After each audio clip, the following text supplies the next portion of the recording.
यंदाच्या पावसाळ्यात पावसाची अपेक्षित गती अद्याप दिसून येत नसली तरी ऊर्ध्ववर्धा प्रकल्पातील जलसाठा समाधानकारक स्थितीत आहे. प्रकल्पाच्या दैनंदिन अहवालानुसार 13 जुलै 2026 रोजी धरणाची जलाशय पातळी 336.62 मीटर इतकी नोंदविण्यात आली आहे.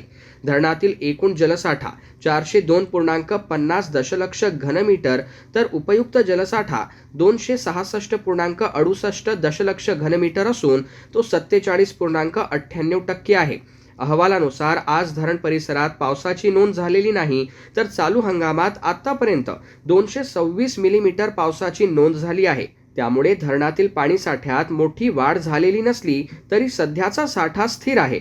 सध्या धरणाच्या सांडव्यातून तसेच उजवा आणि डावा कालवा या दोन्ही कालव्यांमधून कोणताही पाण्याचा विसर्ग सुरू नसल्याचे स्पष्ट करण्यात आले आहे. त्यामुळे पाण्याचा वापर नियोजनबद्ध पद्धतीने केला जात असल्याचे दिसून येत आहे.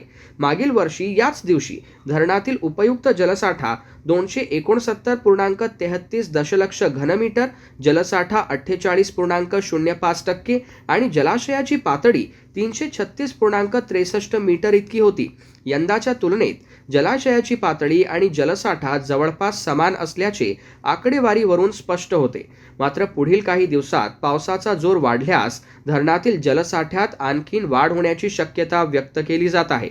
दरम्यान प्रकल्प प्रशासनाकडून धरणातील जलसाठ्यावर सातत्याने लक्ष ठेवण्यात येत असून पावसाच्या परिस्थितीनुसार पुढील जलव्यवस्थापनाचे नियोजन करण्यात येणार आहे. शेतकरी, नागरिक आणि पाणी पुरवठा यंत्रणेसाठी सध्याचा जलसाठा दिलासादायक मानला जात असला तरी समाधानकारक पाणीसाठ्यासाठी आगामी काळात चांगल्या पावसाची आवश्यकता असल्याचे तज्ज्ञांचे मत आहे.